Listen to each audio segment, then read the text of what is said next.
Hello all my dear students, a very good morning and welcome back to the class again.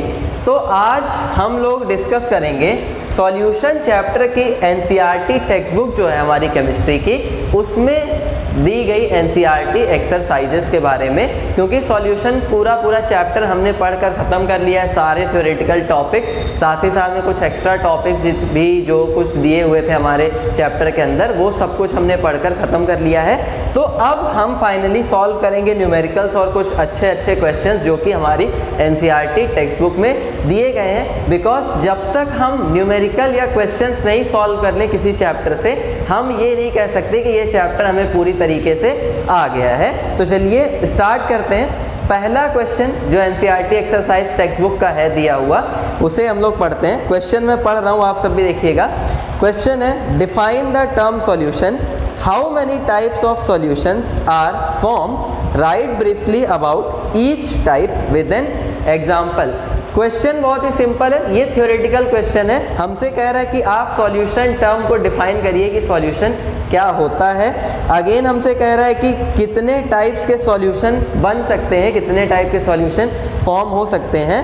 हर एक solution के बारे में एक example देते हुए थोड़ा लिखिए। तो ये पूरा एक कंप्लीटली थ्योरेटिकल क्वेश्चन है। अब सॉल्यूशन क्या होता है, हमें सबको मालूम है, सॉल्यूशन एक होमोजीनियस मिक्सचर होता है। दूसरी बात हमसे कह रहा है कि सॉल्यूशन कितने टाइप के फॉर्म हो सकते हैं। तो देखिए, सॉल्यूट और सॉल्वेंट का फेज देखते हुए हम सबने ये देखा था कि 12 टाइप के हमारे पास सॉल्यूशन पॉसिबल हैं। एक बार आपने अगर सॉल्यूट को सॉलिड ले लिया है, तो इसके कंपैरिजन में आप जो है सॉल्वेंट कुछ भी ले सकते हैं, सॉलिड, लिक्विड, गैस। इसी तरह से अगर आपने सॉल्यूट को लिक्विड ले लिया है, तो उसके रेस्पेक्ट में भी आप सॉल्वेंट को सॉलिड, लिक्विड, गैस फेज में ले सकते हैं। और इसी तरह से अगर आपका सॉल्यूट गैस है, तो उसके रिस्पेक्ट में भी आप सॉल्वेंट का फेज चेंज करके सॉलिड, लिक्विड, गैस कर सकते हैं। तो टोटल यहाँ पर 12 टाइप के सॉल्यूशन आपको बनकर मिल जाएंगे, जिसका एक एग्जाम्पल आपकी बुक में दिया हुआ है। तो ये क्वेश्चन आप अपने हेल्प से खुद ही कर सकते हैं अपने आप से।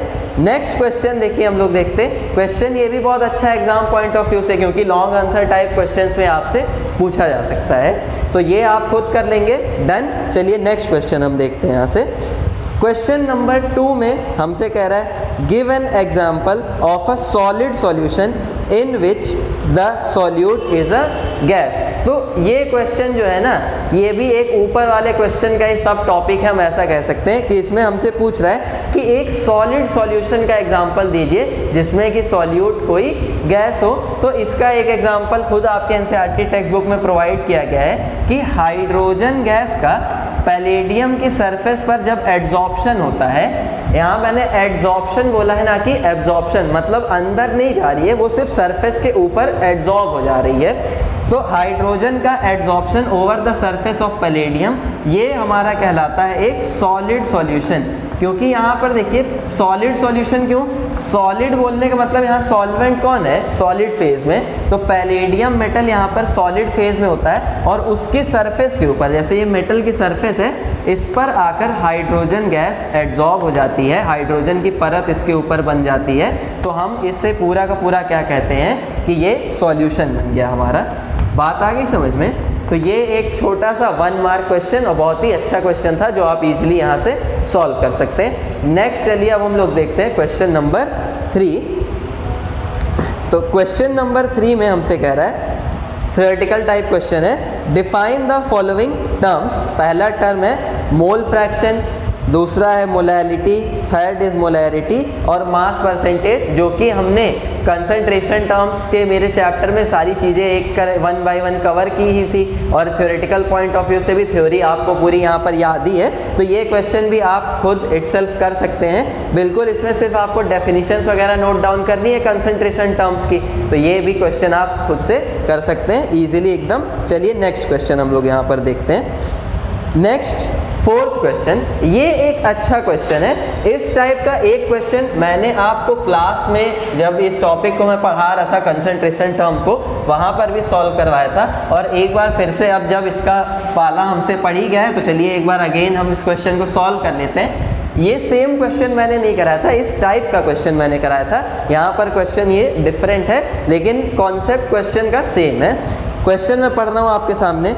Concentrated nitric acid used in laboratory work is 68% nitric acid by mass in aqueous solution. हमसे कह रहा है कि लेबोरेटरी में जो हम कंसनट्रेटेड नाइट्रिक एसिड यूज़ करते हैं वो 68% बाई मास सॉल्यूशन होता है नाइट्रिक एसिड का। तो हमसे कह रहा है what should be the molarity of such a sample of the acid if the density of the solution is 1.504 ग्राम पर ml। हमसे कह रहा है कि आप उस सॉल्यूशन की मोलैरिटी बताइए कि कितनी होगी अगर इस सॉल्यूशन की डेंसिटी 1.50 ग्राम पर ml है। बात आई समझ में? क्वेश्चन देखिए अच्छा क्यों है यहाँ पर, 4 नंबर क्वेश्चन इंपॉर्टेंट है, तो आप भी मार्क करते चलिएगा। अपनी टेक्स्ट बुक मैं रिक्वेस्ट करूँगा कि आप सभी लेकर ही बैठे, उसमें मार्क आप करते चले कि ये इंपॉर्टेंट क्वेश्चन है, ये वाला मैं आपको बताते चल रहा हूँ। क्वेश्चन में देखिए हमसे डेटा क्या हमारे सामने गिवन है कि 68% सॉल्यूशन है नाइट्रिक एसिड का और वो भी बाई मास और हमें कैलकुलेट क्या करना है, मोलैरिटी कैपिटल M हमने यहाँ से कैलकुलेट करना है कितनी होगी। और एक एडिशनल इन्फॉर्मेशन हमें गिवन है, डेंसिटी दी हमें सॉल्यूशन की 1.50 ग्राम पर ml। बात आई आपको समझ में? देखिए करना कैसे इस क्वेश्चन को, अगर मुझे मोलैरिटी कैलकुलेट करनी है, हम फॉर्मूले के बेसिस पे देखते हैं। तो मोलैरिटी कैलकुलेट करने के लिए मुझे चाहिए क्या, मोलैरिटी इज इक्वल्स होता है number of moles of solute upon में volume of solution in litre. Number of moles अगर हमें पता चल जाए सॉल्यूट के, सॉल्यूशन का वॉल्यूम पता चल जाए तो मैं आराम से मोलैरिटी को कैलकुलेट कर सकता हूँ। लेकिन क्या यहाँ पर दोनों में से कोई एक भी इंफॉर्मेशन मुझे गिवन है प्रॉब्लम में? ना तो मुझे नंबर ऑफ मोल दिया है, ना ही वॉल्यूम।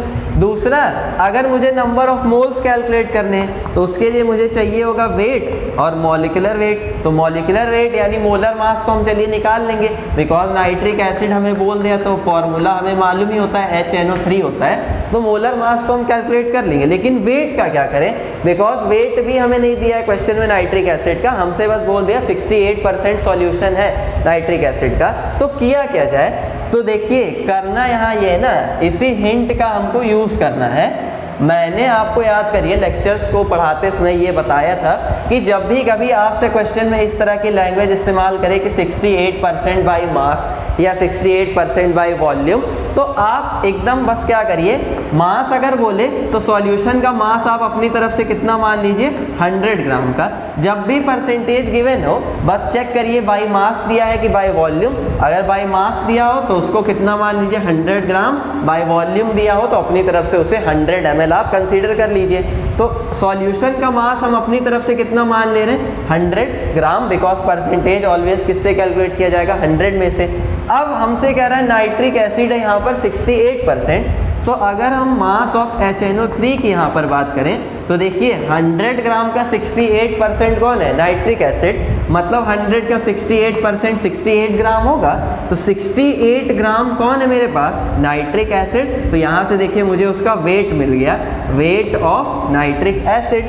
अब इसका आप मॉलिक्यूलर वेट कैलकुलेट कर लीजिए, तो मोलर मास कितना होगा HNO3 का, तो मोलर मास के लिए देखिए 1 नाइट्रोजन 14 और 3 यहाँ पर मेरे सामने ऑक्सीजन है, तो ये टोटल कितना हो जाएगा 48। अब यहाँ से आप फाइनली HNO3 का वेट कैलकुलेट कर सकते हैं, ये 15, 58 और ये हो जाएगा 63 ग्राम के बराबर। बात आ गई आपको समझ में? अब फाइनली देखिए यहाँ से हमें कैलकुलेट क्या करना है, नंबर ऑफ मोल्स हम लोग कैलकुलेट कर लेते हैं HNO3 के। क्वेश्चन बस अच्छा ये इसीलिए था क्योंकि यहाँ पे आपको बस इतना ही काम ध्यान में रखना था। अगर आप इतना सोच पाएंगे, इतना काम कर पाएंगे तो क्वेश्चन को आगे सॉल्व कर लेंगे। अब यहाँ से हमारा क्वेश्चन एकदम हलवा बन जाता है, इजी। नंबर ऑफ मोल्स चलिए कैलकुलेट करते हैं। तो number of moles of HNO3, weight कितना हो गया हमारे पास 68 अपॉन में उसका मास, मोलर मास हमारे सामने कितना हो गया 63। तो ये आ गए किसके, HNO3 के नंबर ऑफ मोल्स। अब यहाँ पर मुझे फाइनली क्या कैलकुलेट करना है, मोलैरिटी। लेकिन देखिए एक चीज़ और यहाँ पर हमें दुख दे सकती है, और उस दुख देने वाली चीज़ का नाम है सॉल्यूशन का वॉल्यूम, जो कि मुझे क्वेश्चन में दिया नहीं गया है, क्वेश्चन में मुझे प्रोवाइड नहीं किया गया है। अब वॉल्यूम हम कैसे कैलकुलेट करेंगे, तो वॉल्यूम कैलकुलेट करने के लिए देखिए थोड़ा सा हमें दिमाग लगाना है। हम लेंगे mass is equals to volume into density वाले फॉर्मूले की हेल्प, क्योंकि यहाँ पर मुझे क्वेश्चन में डेंसिटी भी प्रोवाइड की गई है। सॉल्यूशन का मास मैंने अपनी तरफ से कितना मान लिया है 100 ग्राम, मतलब कि मास मुझे दिया हुआ है, डेंसिटी मुझे गिवन है, तो वॉल्यूम मैं यहाँ से इजीली निकाल सकता हूँ। वॉल्यूम कितना हो जाएगा सॉल्यूशन का, तो वॉल्यूम इज इक्वल्स टू देखिए क्या होगा, mass upon density. Mass is 100 gram, density is 1.504 ग्राम है, तो आप बस सिंपली 1.5 रख के भी कैलकुलेशन यहाँ से कर सकते हैं। बात आई समझ में? तो ये कितना हो गया, इतने डेंसिटी आपने रखी ग्राम पर एमएल में, तो ये वॉल्यूम भी किस में आएगा, मिलीलीटर्स में। और जब इस मिलीलीटर वाले वॉल्यूम को आपको कन्वर्ट करना होगा किस में, लीटर में, तो आप क्या करेंगे, सिंपली यहाँ पर 1000 से डिवाइड लगा देंगे, तो यहाँ पर 1000 करते ही अब आपका ये फाइनली क्या आ जाएगा, देखिए ये 10 टाइम्स, तो 1/15 यहाँ से क्या आ गया, सॉल्यूशन का वॉल्यूम। तो अब वॉल्यूम ऑफ सॉल्यूशन भी आपको यहाँ मिल गया 1/15 लीटर। अब आप मोलैरिटी कैलकुलेट कर लीजिए। मोलैरिटी इज इक्वल्स टू यहाँ से कितना होगा, नंबर ऑफ मोल्स यानी 68/63 इनटू में सॉल्यूशन का वॉल्यूम हमें रखना होता है, तो 1/15 करेंगे तो वो ऊपर आ जाएगा। और जब आप देखिए फाइनली इसको कैलकुलेट कर देंगे, तो मैं आपको बता देता हूँ, टाइम बचाने के लिए कैलकुलेशंस तो आप सभी खुद कर ही सकते हैं। यहाँ से आपका फाइनल आंसर आ जाएगा 16.23 मोल पर लीटर। बात आ गई समझ में? तो ये हो जाएगा आपका फाइनल आंसर। इस तरह से देखिए आपने एक चीज़ क्या देखी, क्वेश्चन ये वाला मैंने आपको बोला इंपॉर्टेंट है। इंपॉर्टेंट क्यों है, आपको जहाँ पर ध्यान देना है वो पॉइंट्स यहाँ है कि आपको अपनी तरफ से सॉल्यूशन का मास मानना होगा 100 ग्राम, क्योंकि यहाँ पर लैंग्वेज खुद ही दे रखी है थोड़ी सी टेढ़ी, बोल रहा है 68% मास ऑफ नाइट्रिक एसिड। बात आई समझ में? नंबर ऑफ मोल्स हमने सबसे पहले कैलकुलेट कर लीजिए, यहाँ पर वेट निकाल के मोलर मास आपको पता ही चल जाएगा बिकॉज नाइट्रिक एसिड मेंशन कर रखा है। वॉल्यूम कैलकुलेट करिए। अब ये सिंपल आपका फॉर्मूला बेस्ड प्रॉब्लम बन गई। क्लियर? तो चलिए ये अच्छा न्यूमेरिकल सॉल्व करने के बाद अब हम लोग नेक्स्ट वाला हमारा न्यूमेरिकल देख लेते हैं। अगला जो हमारा न्यूमेरिकल है वो होगा क्वेश्चन नंबर 4। यहाँ से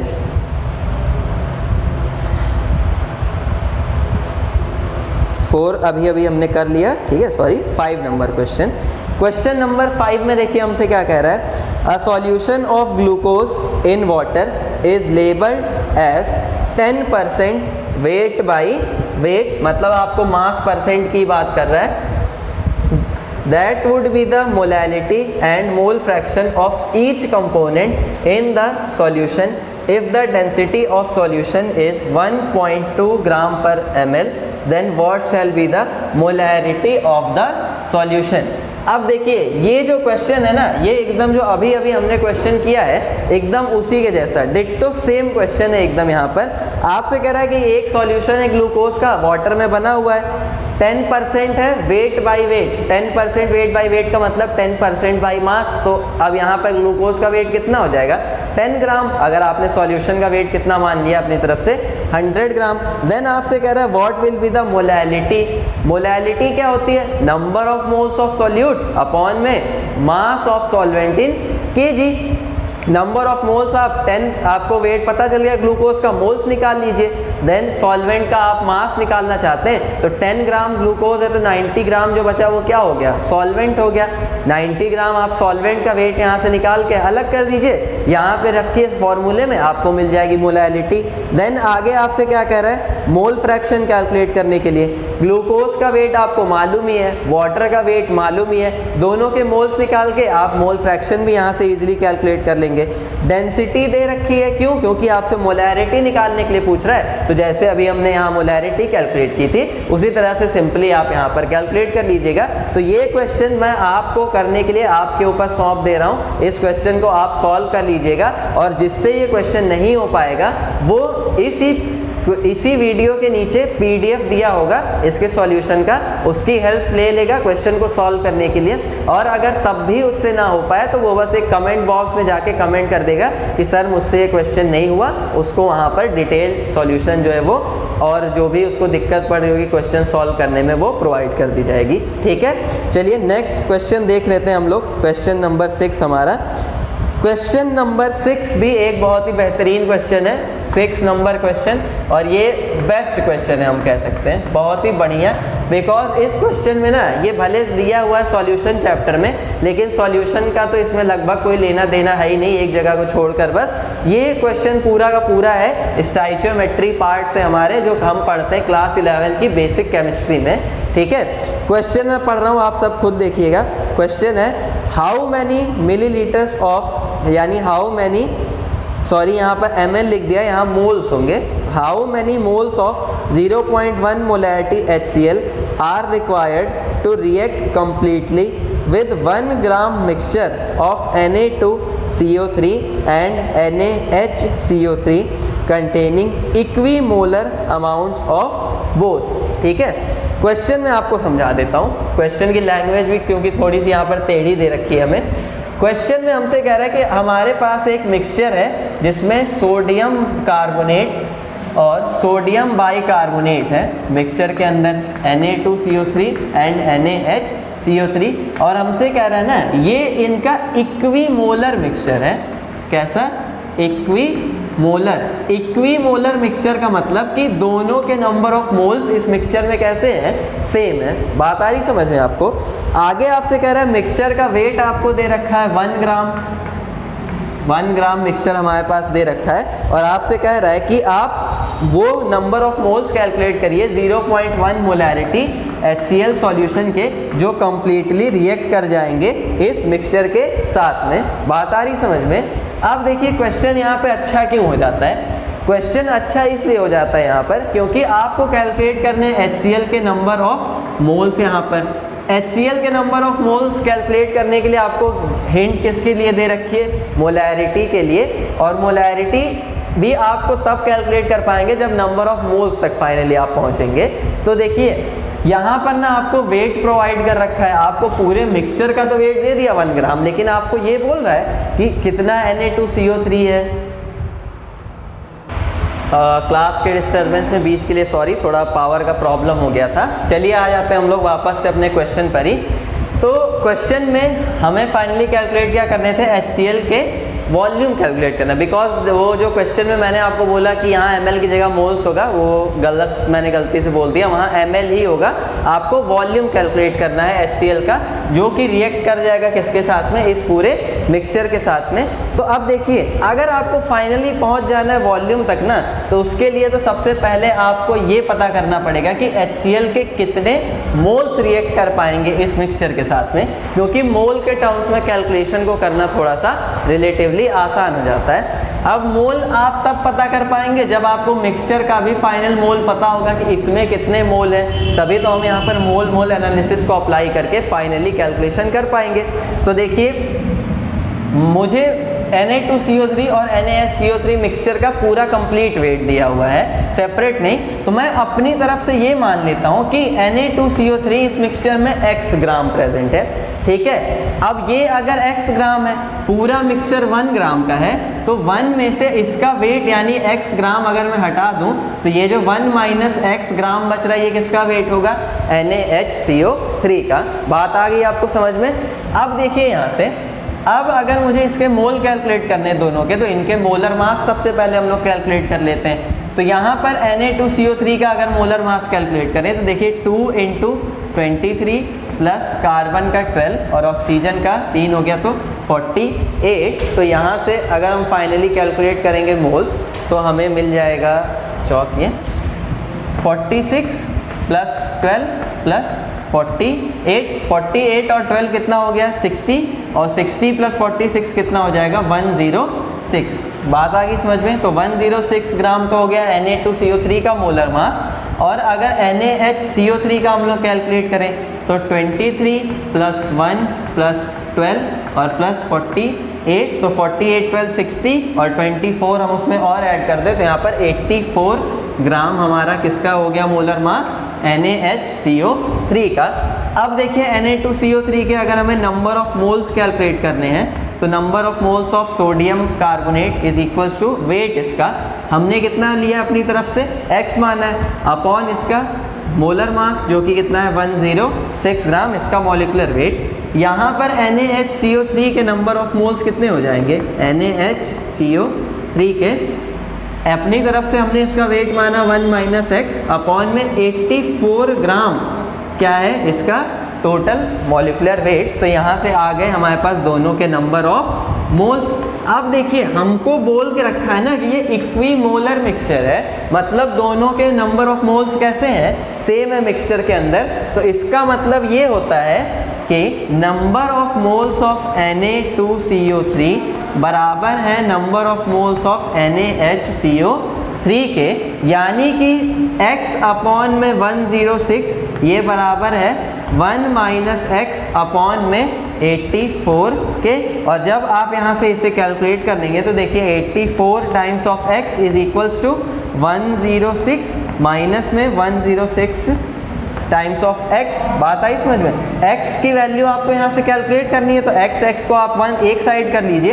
तो देखिए 84 और प्लस 106 यहाँ आ जाएगा टाइम्स ऑफ x, ये इधर आएगा तो प्लस इज इक्वल्स टू 106। यहाँ से देखिए इसे जब ऐड करेंगे आप तो 84 + 6 हो जाएगा 90, यानी 190 times of x is equals to 106। तो x की वैल्यू यहाँ से आपको मिलेगी 106 अपॉन में 190 के बराबर। बात आई समझ में। ये आपको क्या मिल गई, x की वैल्यू।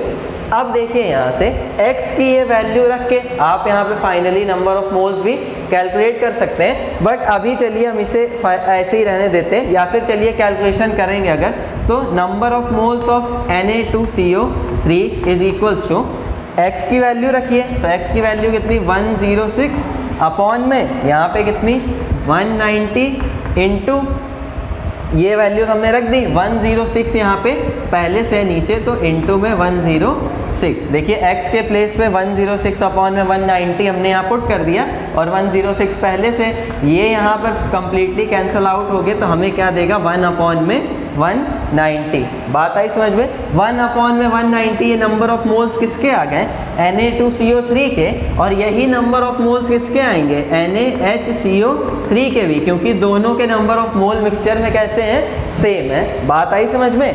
अब देखिए यहाँ से जब मुझे फाइनली दोनों के नंबर ऑफ मोल्स पता चल गए हैं तो अब मेरा फाइनल मोटिव क्या होगा कि मैं HCl के नंबर ऑफ मोल पता कर लूँ कि कितने मोल HCl रिएक्ट कर जाएगा इस पूरे मिक्सचर के साथ में, तभी मैं फाइनली उसका वॉल्यूम भी कैलकुलेट कर पाऊँगा। तो चलिए अब हम लोग उसकी कैलकुलेशन कर लेते हैं।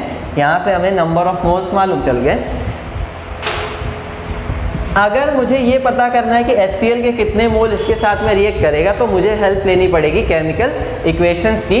तो देखिए हम रिएक्शन कराते हैं HCl की इसके साथ में। तो जब HCl रिएक्ट करेगा Na2CO3 के साथ में, तो देखिए यहाँ से क्या होगा, Na2CO3 जो है ये ब्रेक डाउन होगा इसका किसमें, Na+2 टाइम्स ऑफ और CO3 - 2 आयंस में, और HCl का ब्रेक डाउन होता है H+ और Cl- आयंस में। ये पॉजिटिव पार्ट इसके साथ यहाँ पर रिएक्ट कर जाएगा और हमें बना के देगा, देखिए 2 Na+ और Cl- कितना है 1, तो एक Na एक के साथ करेगा रिएक्शन, तो NaCl+, H+ इसके साथ रिएक्ट कर जाएगा, तो एक H+ है यहाँ, और CO3 - 2 के एक मॉलिक्यूल को, एक आयन को कितने हाइड्रोजन चाहिए, 2, तो ये यहाँ से रिएक्ट करके बना लेगा H2CO3। ये सब बेसिक्स बातें हैं जो आपको 11th क्लास में सिखाई गई है। देखिए यहाँ -2 चार्ज है, जब इसके 2 एटम जुड़ेंगे तभी +2 चार्ज होके ये कम्प्लीटली न्यूट्रल हो पाएगा। तो अब ये सब चीज़ें तो आप समझ गए। रिएक्शन बैलेंस भी होनी चाहिए अगर आपको मोल के टर्म्स में कैलकुलेशन करनी है। तो आप देखिए यहाँ पर Na के 2 एटम्स हैं जबकि यहाँ पर 1, तो यहाँ पर हम 2 से मल्टीप्लाई करेंगे तो ये Na तो बैलेंस हो गया यहाँ पर। हाइड्रोजन भी देखिए यहाँ पर 2 हैं, तो हाइड्रोजन को भी हम यहाँ पर 2 से मल्टीप्लाई कर देते हैं, तो 2 हाइड्रोजन हो गए। क्लोरीन के 2 एटम यहाँ भी हो गए, 2 सोडियम हो गए, और कार्बोनेट का 1 आयन, तो यहाँ पे भी CO3 का 1 आयन। तो ये कंप्लीट हमारी बैलेंस रिएक्शन हो गई। बात आई समझ में। ये कब था, जब HCl रिएक्ट कर रहा है Na2CO3 के साथ में। अच्छा, अगर Na2CO3 से HCl रिएक्ट कर रहा है तो आप देखिए यहाँ पर रेशियो कितना है, 2:1 का, मतलब कि 2 मोल HCl के रिएक्ट कर रहे हैं 1 मोल Na2CO3 के साथ में। यानी कहने का मेरे मतलब ये है कि एक मोल Na2CO3 की अगर मैं बात करूं तो उसको HCl के कितने मोल चाहिए? 2। तो यहाँ Na2CO3 के नंबर ऑफ मोल्स कितने आए थे? 1/190 के बराबर। तो 1/190 मोल्स को कितने मोल चाहिए होंगे? तो 1/190 इंटू 2 के बराबर। बात आ रही है आपको ना समझ में? और फाइनली यहाँ से देखिए, जब अगर हम लोग और कैलकुलेशन आगे, अब इसके लिए तो हमने मोल्स निकाल लिए कि Na2CO3 के केस में HCl के हमें कितने मोल चाहिए, तो हमें 1/190 इंटू 2 मोल चाहिए। अगर हम NaHCO3 के केस में बात करें तो NaHCO3 प्लस इसकी रिएक्शन कराते हैं HCl से, तो इस बार भी देखिए प्रोडक्ट आपको ना सेम ही मिलेगा, बिकॉज ये ब्रेक होगा Na प्लस में और HCO3 माइनस में, ये ब्रेक होगा H प्लस और Cl माइनस में, Na प्लस Cl माइनस के साथ रिएक्ट कर जाएगा और HCO3 H प्लस के साथ में, तो प्रोडक्ट आपको क्या मिलेगा? NaCl plus H2CO3 same. बात आ गई समझ में? रिएक्शन देखिए इस बार यहाँ पर हमारी पहले से ही एकदम कंप्लीटली बैलेंस है, एक Na 1 हाइड्रोजन, यहाँ पर भी देखिए एक और एक मिला के टोटल 2 हाइड्रोजन हो जाते हैं। Cl का यहाँ पर एक एटम है, यहाँ पर भी Cl का एक, 1 कार्बोनेट रिएक्शन है कंप्लीटली बैलेंस। तो देखिए यहाँ से अगर मुझे इस केस में पता करने हो HCl के कितने मोल रिएक्ट कर जा रहे हैं, तो हम पता कर सकते हैं। यहाँ पर देखिए रिएक्टिंग रेशियो 1:1 का है, मतलब 1 मोल NaHCO3 को 1 मोल HCl के चाहिए। तो 1 मोल को चाहिए कितने मोल HCl? 1 मोल ही। तो बताइए 1/190, क्योंकि इसके भी मोल्स कितने थे? 190, उसको कितने मोल्स चाहिए होंगे? तो 1/190 इंटू 1 के बराबर। समझ में आ गई बात? मतलब अगर हम बात करें कि फाइनली इस पूरे मिक्सचर को कितने मोल्स चाहिए HCl के, बात आई समझ में? तो कितने? ये वाला प्लस ये वाला, यानी कि 1/, में पहले हम ऐसे लिख रहे हैं number of moles of HCl, कौन से? रिक्वायर्ड मोल्स जो हैं, तो कितने आएंगे? 1/190 2 टाइम्स, तो आप सीधे 2/190 प्लस 1/190 लिख दें, तो फाइनली 3/190 मोल्स हमें चाहिए HCl के यहाँ पर। बात आई समझ में? हमसे क्या कह रहा था? वॉल्यूम निकालने के लिए, और वॉल्यूम निकालने के लिए मुझे यहाँ पर मोलैरिटी दे रखी थी कि 0.1 मोलैरिटी HCl का सॉल्यूशन है। तो देखिए मोलैरिटी इज इक्वल्स टू होता है N/V, मतलब नंबर ऑफ मोल्स अपॉन में वॉल्यूम इन लीटर। यहाँ से वॉल्यूम इज इक्वल्स टू क्या हो जाएगा? नंबर ऑफ मोल्स अपॉन में मोलैरिटी। नंबर ऑफ मोल्स देखिए कितने आए हैं? 3/190 के बराबर, इनटू में मोलैरिटी कितनी हो जाएगी? तो मोलैरिटी हमें दे रखी है 0.1, तो आप सिंपली 0.1 को 1/10 लिख सकते हैं, और 10 यहाँ से ऊपर आ जाएगा, तो ये यहाँ आ गया। तो देखिए 0 से गया हमारा यहाँ पर 0, और जब आप फाइनली यहाँ पर 3/19 इसको कैलकुलेट कर लेंगे तो आपको मिल जाएगा आपका वॉल्यूम HCl का, जो भी वॉल्यूम यहाँ पर चाहिए होगा वो हमें मिल गया। तो मैं आपको बता देता हूँ यहाँ से HCl के वॉल्यूम्स की अगर हम बात करेंगे तो यहाँ पर आंसर आने वाला है आपका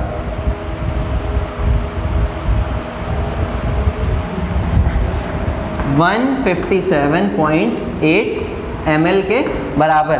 ये कि आपको लग रहा होगा अरे 3 को 19 से डिवाइड करूंगा इतना बड़ा नंबर, ये इतना बड़ा नंबर देखिए इसलिए ये वॉल्यूम यहाँ पर लीटर में आएगा। बात आई समझ में? लीटर को आप कन्वर्ट कर लेंगे ml में, मल्टीप्लाई करके 1000 से, तो आपका आंसर आ जाएगा इतना 157.8 ml के बराबर। तो कैलकुलेशंस आप सभी खुद अप्रोच कर सकते हैं। कैलकुलेटिव अप्रोच मेरा मकसद नहीं है यहाँ पर आपको समझाना, हालांकि अगर मुझे ऐसे ही कैलकुलेटिव अप्रोच करके आपको समझाना होता तो मैं आपको PDF भी सिंपली प्रोवाइड कर सकते हैं हम वीडियो के नीचे, लेकिन कॉन्सेप्ट जो है ना क्वेश्चन को, कि किस तरह से किसी क्वेश्चन को सॉल्व करें, हम ये समझाना चाहते हैं आपको, इसीलिए ये वीडियो बना रहे हैं। अदरवाइज हम भी PDF देके आराम से अपना काम आसान कर सकते हैं। बात आ गई समझ में? तो कैलकुलेशंस आप सब खुद करिएगा। अप्रोच जो था, कॉन्सेप्ट जो था प्रॉब्लम का, वो मैंने आपको यहाँ पर समझा दिया। बढ़िया क्वेश्चन था ये, एकदम तगड़ा। चलिए अब हम अपना नेक्स्ट क्वेश्चन सॉल्व कर लेते हैं। अगला क्वेश्चन मैं पढ़ रहा हूँ, क्वेश्चन नंबर 7 जो है हमारा वो है, a solution is obtained by mixing 300 gram of 25% solution and 400 gram of 40% solution by mass, calculate the mass percentage of the resulting solution. Question ये वाला जो है ना वो बहुत ही सिंपल है, लेकिन थोड़ा सा ना ट्रिकी क्वेश्चन है, बिकॉज ये वाला जो क्वेश्चन है वो आपके सोचने के नज़रिए के ऊपर डिपेंड करेगा। इस क्वेश्चन को बनाने का मकसद ये बस यही है ना कि आप कितना सोच सकते हैं तेज़ी से। एग्जामिनर बस यही चेक करना चाहता है आपसे। क्वेश्चन में देखिए आपको क्या बोला है कि हमारे पास एक मिक्सचर है या हम सॉल्यूशन ही कहते हैं, जो कि कितना है 300 ग्राम का, 300 ग्राम का एक सॉल्यूशन है ऑफ 25%। मतलब इसमें जो भी सॉल्यूट है, मान लीजिए सॉल्यूट कौन है x, वो कितना दिया हुआ है 25%। बात आ गई, उसका कंसंट्रेशन है 25%, तो हम मान लेते हैं इस सॉल्यूशन को A सॉल्यूशन।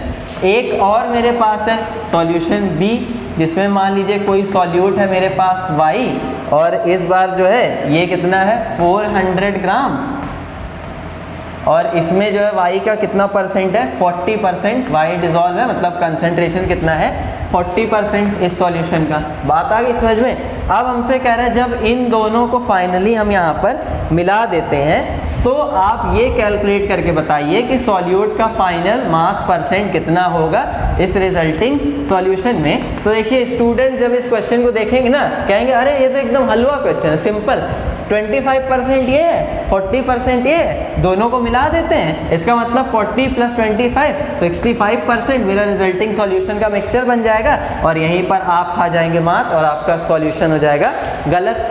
क्यों गलत हो जाएगा? क्योंकि अरे भैया ये मास परसेंटेज दिया हुआ है, यहाँ पर भी ये मास परसेंटेज दिया हुआ है। फाइनल अगर सॉल्यूशन में आपको सॉल्यूट का मास परसेंट कैलकुलेट करना है तो आपको पहले ये पता होना चाहिए कि इसके अंदर वेट कितना है सॉल्यूट का, क्योंकि यहाँ पर देखिए वॉल्यूम अलग था, सॉरी वॉल्यूम नहीं, मास सॉल्यूशन का अलग है, यहाँ सॉल्यूशन का मास अलग है, और जब फाइनली दोनों को मिला दिया जा रहा है तो सॉल्यूशन का मास अलग है। बात आई समझ में? तो इसी वजह से पहले आपको ये कैलकुलेट करना पड़ेगा कि रिजल्टेंट कितना सॉल्यूट है मेरे फाइनल सॉल्यूशन में। तो इसी वजह से ये क्वेश्चन भी थोड़ा सा अच्छा क्वेश्चन बन जाता है, गुड क्वेश्चन। अब देखिए हमें करना क्या है यहाँ पर। सबसे पहले तो इस वाले सॉल्यूशन में सॉल्यूट का वेट हम कैलकुलेट कर लेते हैं। ठीक, कैसे करेंगे? 25% बोल रहा है मेरे से सॉल्यूशन है, तो मान लीजिए x का वेट अगर मैं यहाँ कैलकुलेट करना चाहूँ तो मास परसेंट क्या होता है, wait of solute upon weight of solution into 100। 300 ग्राम में से 25% कौन है? x है, तो 25% हम कैलकुलेट कर लेते हैं कि इसका 300 ग्राम का, तो ये कितना आ जाएगा मेरे पास सामने 75 के बराबर, यानी x का वेट कितना है इस सॉल्यूशन में 75 ग्राम। ये 25% ऑफ 300 ग्राम सॉल्यूशन बोलने का मतलब है कि 300 ग्राम में सॉल्यूट का 25% डिसॉल्व है। बात आई समझ में? यानी कि 300 ग्राम में से 75 ग्राम 75 ग्राम कौन है? मेरा सॉल्यूट है। x तो हमने पता कर लिया, इसी तरह से आप यहाँ y पता कर लीजिए, तो y का वेट कितना हो जाएगा 400 का 40%, यानी कि 400 इंटू 40 डिवाइड बाई 100, तो ये कितना आ जाएगा आपके सामने 160 ग्राम। तो 160 ग्राम यहाँ पे आपका कौन है? y है, y का वेट।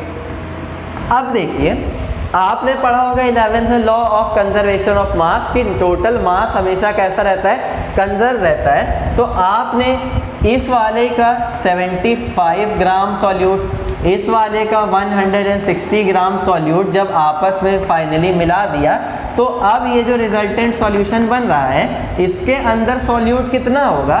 तो अब आप बोल सकते हैं कि यहाँ पर 160 + 75 ग्राम के बराबर सॉल्यूट मेरा प्रेजेंट होगा। तो यहाँ से देखिए जब आप इसको ऐड करेंगे तो कितना हो जाएगा 235 ग्राम के बराबर।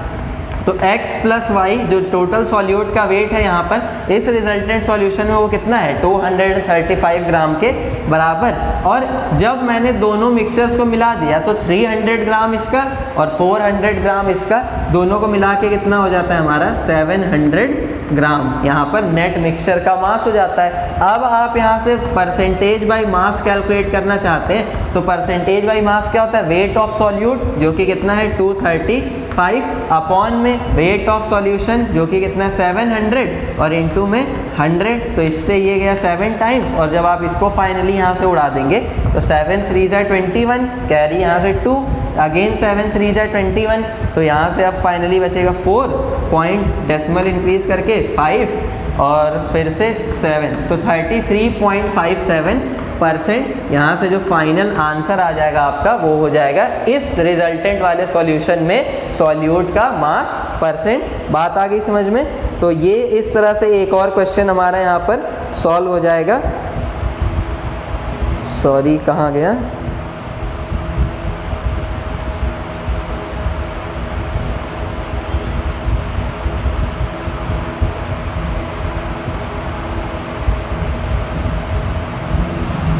ये फ़ोन पीडीएफ का भी बहुत बवाला है।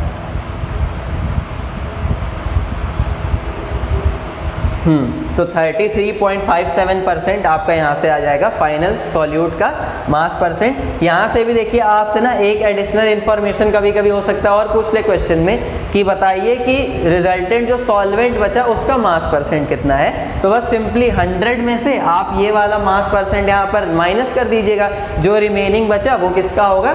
सॉल्वेंट का मास परसेंट। बात आ गई समझ में? तो क्वेश्चन आपने देख ही लिया, सिंपल एंड स्वीट क्वेश्चन है लेकिन थोड़ा सा ट्रिकी है, तो थोड़ा यहाँ पर ध्यान दीजिएगा कि डायरेक्ट ये नहीं 25 + 40 यहाँ मिला दिया 65%, क्योंकि आप खुद देख रहे हैं आंसर क्या आ रहा है 33.57% के बराबर। सो बी केयरफुल इस क्वेश्चन को सॉल्व करते समय।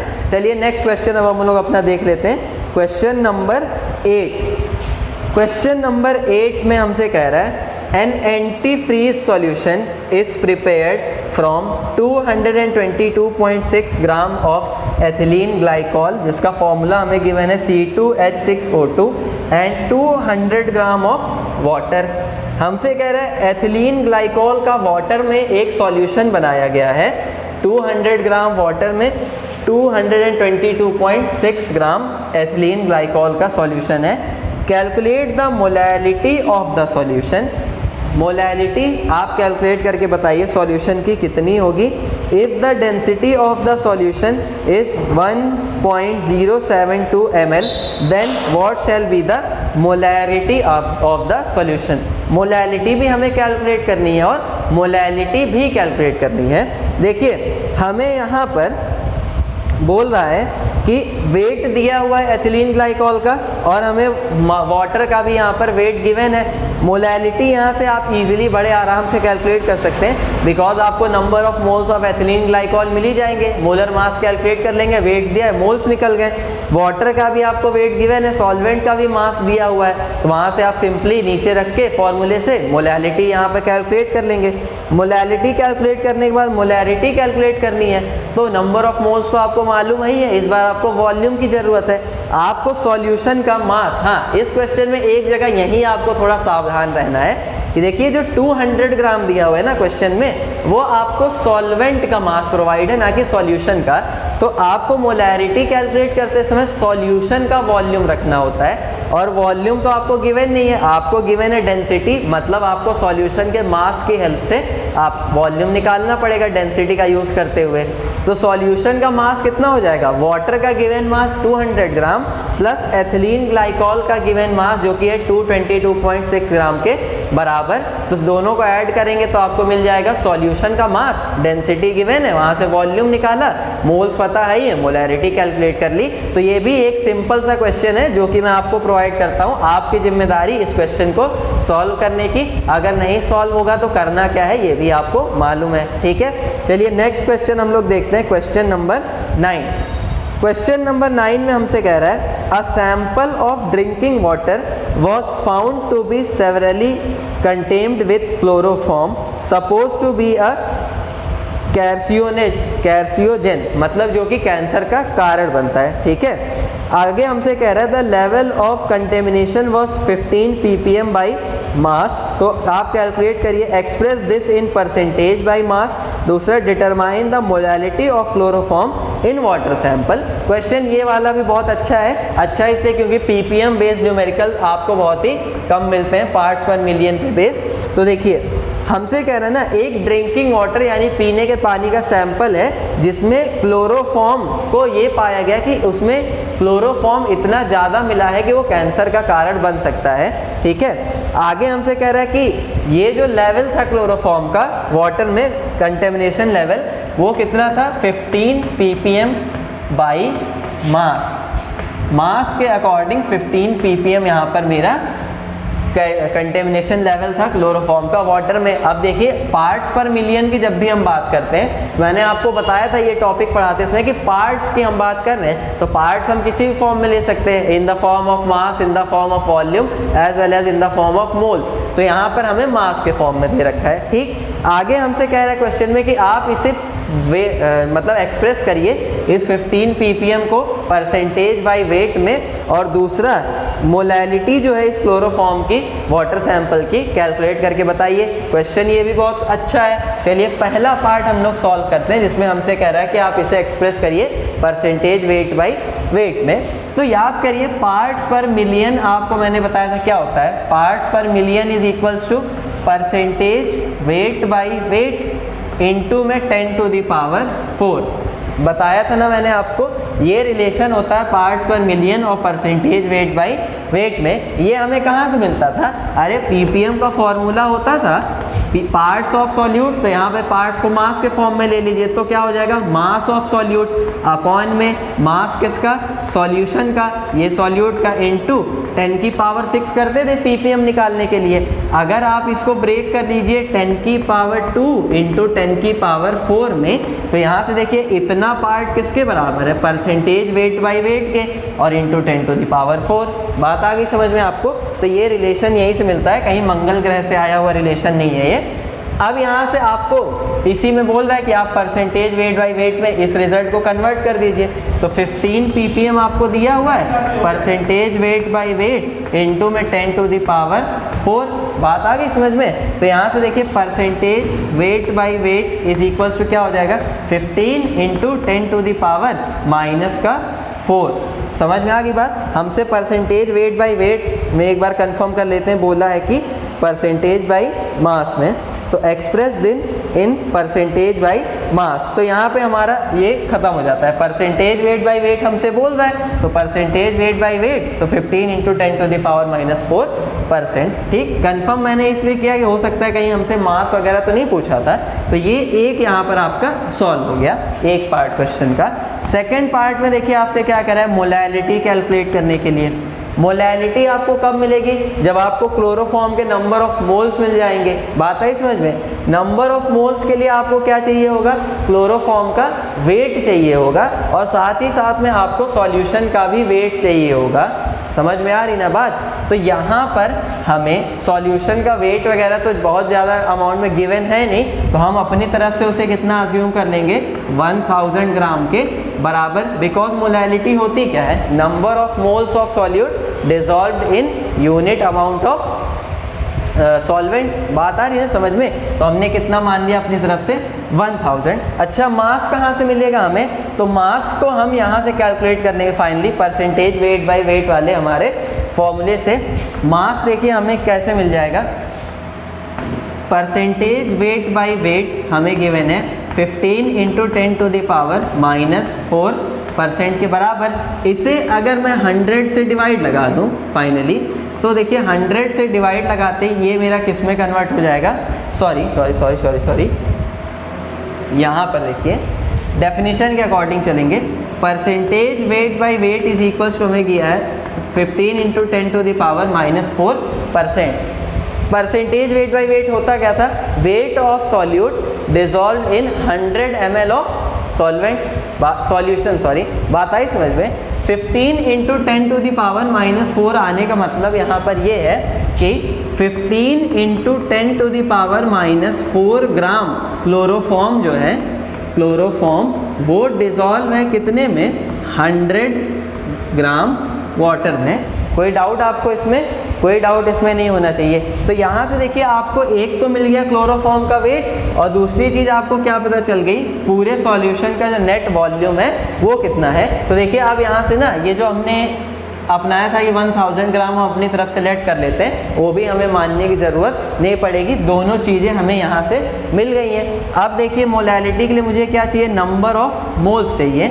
नंबर ऑफ मोल्स मिलेंगे कैसे, वेट मुझे कितना दिया है 15 × 10⁻⁻4 अपॉन में CHCl3 का मैं मॉलिक्यूलर वेट पता कर लेता हूँ। तो CHCl3 होता है क्लोरोफॉर्म का formula, 1 carbon plus 1 hydrogen. Chlorine का कितना होता है 35.5, तो यहाँ से प्लस का 3 × में 35.5, और जब आप इसे देखिए फाइनली कैलकुलेट कर लेंगे तो ये आपका आ जाएगा 119.5 ग्राम के बराबर। बात आई आपको समझ में। तो यहाँ से देखिए आपको CHCl3 के मोल्स कितने, इतना इंटू में 119.5 ग्राम, ये डिवाइड लगाएंगे तो नंबर ऑफ मोल्स मिल गए। अब यहाँ से आप बस फाइनली क्या करिए, आपको निकालनी मोलैलिटी, वेट मालूम ही है, तो molality is equals to 15 × 10⁻⁻4 upon में 119.5 इंटू में यहाँ पर 100 ग्राम दिया है, लेकिन आपको रखना किसमें होता है वेट, किलोग्राम में। तो यहाँ पर 100 डिवाइड बाई 1000 आप करेंगे तो ये 1000 यहाँ से ऊपर आ जाएगा, और जब आप इसको फाइनली कैलकुलेट करेंगे तो आपको मिल जाएगी मोलैलिटी, और मोलैलिटी आपको मिलेगी यहाँ पर 1.25 × 10⁻⁻4 के बराबर, 1.25 × 10⁻⁻4 मोलैलिटी यानी कि मोल पर किलोग्राम। बात आ गई समझ में। तो इस तरह से एक ये क्वेश्चन आपका जो सेकंड पार्ट है वो भी बन जाएगा विद द हेल्प ऑफ ऊपर वाले क्वेश्चन से। बात आई समझ में। चलिए ये हमने एक और यहाँ पर बढ़िया सा क्वेश्चन सॉल्व कर लिया है। नेक्स्ट क्वेश्चन की अब हम लोग चलिए बात कर लेते हैं। नेक्स्ट जो है हमारा क्वेश्चन नंबर 10, अरे ये अपने आप स्लाइड हो जाता है। क्वेश्चन नंबर 10,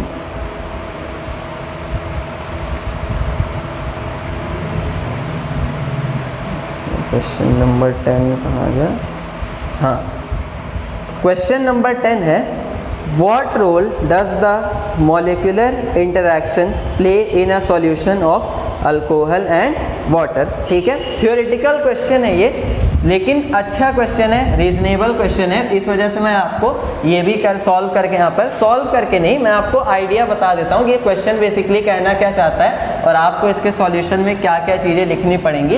ये क्वेश्चन देखिए क्या हमसे क्या कह रहा है कि what role does the molecular interaction play in a solution of alcohol and water. हमसे कह रहा है कि जब हम अल्कोहल और वाटर का एक सॉल्यूशन बनाते हैं तो इस सॉल्यूशन में मॉलिक्यूलर इंटरेक्शन यानी कि मॉलिक्यूल्स के बीच आपस में जो फोर्सेस लग रहे हैं, फोर्स ऑफ अट्रैक्शन, उनका क्या रोल है, इस चीज़ को समझाइए। तो देखिए जब भी मैं एक सॉल्यूशन बना रहा हूँ वाटर का और अल्कोहल का, तो वाटर मीन्स H2O और कोई एक सिंपल अल्कोहल ले लें हम, जैसे कॉमन फार्मूला ROH। बात आ गई समझ में। R यहाँ पर कोई ग्रुप एल्काइल ग्रुप हो सकता है, जैसे CH3OH, C2H5OH, मेथिल अल्कोहल या एथाइल अल्कोहल, कोई भी अल्कोहल हम ले सकते हैं, क्योंकि हमें मेंशन तो कर नहीं रहा प्रॉब्लम में। तो देखिए यहाँ पर अगर आप देखें H2O के अंदर, तो H2O में स्ट्रक्चर कुछ होगा इस टाइप का, और इटसेल्फ ये अपने साथ अपने मॉलिक्यूल्स के बीच में ही 2 हाइड्रोजन बॉन्ड्स बना सकता है, मतलब इसके बीच हाइड्रोजन बॉन्ड बनाने का जो एक्सटेंट है वो काफ़ी ज़्यादा है। इसी तरह से अगर हम अल्कोहल में देखें तो अल्कोहल भी अपने मॉलिक्यूल्स के साथ में इंटरमॉलिक्यूलर हाइड्रोजन बॉन्डिंग कर सकता है, बिकॉज इसके पास भी एक्टिव हाइड्रोजन यहाँ पे प्रेजेंट है, तो ये भी यहाँ पर हाइड्रोजन बॉन्ड बना सकता है। लेकिन जब मैंने इन दोनों का फाइनल एक सॉल्यूशन बना दिया, अच्छा उससे पहले अगर आप वाटर को A मान लीजिए और अल्कोहल को हम B बोले, तो वाटर मॉलिक्यूल्स के बीच देखिए क्या प्रेजेंट है, AA इंटरैक्शन, और अल्कोहल मॉलिक्यूल्स के बीच में क्या प्रेजेंट है, BB इंटरैक्शन। बात आई समझ में। अब ये देखिए जब मैंने दोनों को मिला दिया, मतलब फाइनल सॉल्यूशन में क्या प्रेजेंट होगा, AB इंटरैक्शन। अब हम जरा इस AB इंटरैक्शन को चेक कर लेते हैं। तो देखिए H2O का H2O से, मतलब अगर वाटर मॉलिक्यूल की इटसेल्फ वाटर मॉलिक्यूल से हाइड्रोजन बॉन्डिंग की बात करें तो इसका एक्सटेंट देखिए, ये ऑक्सीजन ये हाइड्रोजन, अब सिंपली यहाँ से ये किसी दूसरे ऑक्सीजन के साथ में हाइड्रोजन, और इसके ये दोनों हाइड्रोजन भी किसी दूसरे ऑक्सीजन आइटम के साथ में, फिर इस तरह से ही कुछ ऐसे, और इसी तरह से एक्सटेंट ऑफ हाइड्रोजन बॉन्डिंग बढ़ता जाएगा। मतलब आप ये देख रहे हैं कि ए इंटरेक्शन जो है ना, इसकी टेंडेंसी बहुत ही ज़्यादा है, ये बहुत ही स्ट्रॉन्ग है। H2O मॉलिक्यूल्स के बीच में इंटरमॉलिक्यूलर हाइड्रोजन बॉन्डिंग बहुत ही ज़्यादा है। इसी तरह से अगर हम अल्कोहल के बीच भी देखें तो R O और H, अगर इसमें देखें तो इसकी भी हाइड्रोजन बॉन्डिंग करने की टेंडेंसी खुद के मॉलिक्यूल्स के साथ में बहुत ही ज़्यादा है, बिकॉज ये भी बड़े आराम से एकदम अपने मॉलिक्यूल्स के साथ हाइड्रोजन बॉन्डिंग को एक्सटेंड कर सकता है। लेकिन जब हम आ गए फाइनली AB, यानी जब हमने वाटर और अल्कोहल को मिला दिया, तो वाटर और अल्कोहल भी आपस में हाइड्रोजन बॉन्डिंग तो देखिए करेंगे, लेकिन इनके ना हाइड्रोजन बॉन्डिंग का जो एक्सटेंट है वो बहुत ही कम होगा एज़ कम्पेयर टू इनकी खुद की हाइड्रोजन बॉन्डिंग के कंपैरिजन में। मतलब यहाँ पर हम क्या देख रहे हैं कि जब मैंने वाटर और अल्कोहल को मिला दिया तो जो AB इंटरैक्शन है, यानी वाटर और अल्कोहल मॉलिक्यूल्स के आपस में बीच में फोर्स ऑफ अट्रैक्शन, वो AA इंटरैक्शन और BB इंटरैक्शन से कैसा है, कम है। AA और BB इंटरेक्शन के कंपैरिजन में कम है, क्योंकि देखिए यहाँ पर हाइड्रोजन बॉन्डिंग कितने ज़्यादा एक्सटेंट तक हो रही है, यहाँ पर भी कितने ज़्यादा, और यहाँ पर काफ़ी लेस एक्सटेंट तक ही हाइड्रोजन बॉन्डिंग पॉसिबल होगी। तो अब यहाँ से फाइनली होगा क्या कि जब AB इंटरेक्शन कम है तो ये दोनों एक दूसरे को बहुत ज़्यादा प्रेम नहीं करते हैं, तो एक सॉल्यूशन के अंदर बहुत ज़्यादा देर एक दूसरे को नहीं रोकेंगे। मतलब यहाँ पर वेपर फेज में कन्वर्ट होने की अब जो टेंडेंसी है वो बढ़ जाएगी और सॉल्यूशन का वेपर प्रेशर जो है वो क्या हो जाएगा, इंक्रीज हो जाएगा। और इसी को हम क्या बोलते थे, positive deviation, positive deviation from ideal behaviour. बात आ गई समझ में। और अगर यहाँ पर पॉजिटिव डेविएशन हो गया, इसका मतलब वेपर प्रेशर जो है सॉल्यूशन का वो बढ़ गया, तो ऑब्वियस सी बात है बॉइलिंग पॉइंट क्या हो जाएगा, डिक्रीज हो जाएगा। और बॉइलिंग पॉइंट डिक्रीज हुआ क्यों, क्योंकि वेपर प्रेशर बढ़ रहा था। और अगर मैं पूछूं आपसे कि ये कौन कैसा एजियोट्रॉफ फॉर्म करेंगे, तो देखिए पॉजिटिव डेविएशन यहाँ पे हो रहा है, तो पॉजिटिव डेविएशन होने का मतलब ये लोग बनाएंगे मिनिमम बॉइलिंग एजियोट्रॉफ्स, मिनिमम बॉइलिंग एजियोट्रॉफ्स, क्योंकि आप खुद देख सकते हैं यहाँ पर सॉल्यूशन का बॉइलिंग पॉइंट डिक्रीज हो चुका है। दैट्स वाई मिनिमम बॉइलिंग एजियोट्रॉफ्स यहाँ पर फॉर्म हो जाएंगे। तो अब आप समझ गए यहाँ पर कि H2O और अल्कोहल के सॉल्यूशन में मॉलिक्यूलर इंटरेक्शन का क्या रोल है। मॉलिक्यूलर इंटरेक्शन की वजह से जब हम अल्कोहल और वाटर का सॉल्यूशन बनाते हैं तो सॉल्यूशन का वेपर प्रेशर इंक्रीज हो जाता है, जिससे कि उसका बॉइलिंग पॉइंट डिक्रीज हो जाता है और solution maximum boiling minimum boiling azeotrope को फॉर्म करता है। समझ में आ गई बात। तो आज के लेक्चर को देखिए हम स्टूडेंट्स यहीं पर स्टॉप करते हैं, क्योंकि टाइम अब काफ़ी ज़्यादा हो रहा है। अगले लेक्चर में हम अपने आगे जो भी क्वेश्चंस हैं उन्हें कंटिन्यू करेंगे। आप सबसे रिक्वेस्ट इतनी है कि आज जितने भी क्वेश्चंस हमने क्लास में सॉल्व किए हैं उन्हें आप एक बार फिर से रिवाइज कर लीजिएगा, खुद सॉल्व करके भी उन क्वेश्चंस को चेक कर लीजिएगा। और अगर आपको बाय द वे कोई क्वेश्चन समझ में नहीं आता है तो उसे आप कमेंट सेक्शन में भी डिस्कस ज़रूर कर लीजिएगा। जितने क्वेश्चंस मैंने आज आपको करवाए हैं उनका सॉल्यूशन PDF के फॉर्म में आपको वीडियो के नीचे ही मिल जाएगा, जिसका लिंक डिस्क्रिप्शन में दिया होगा। वहां से आप उनका सॉल्यूशन PDF भी डाउनलोड कर सकते हैं आराम से। तब तक के लिए अपना और अपने परिवार का ध्यान रखिएगा। मिलते हैं हम लोग अपनी अगली वीडियो में। बाय।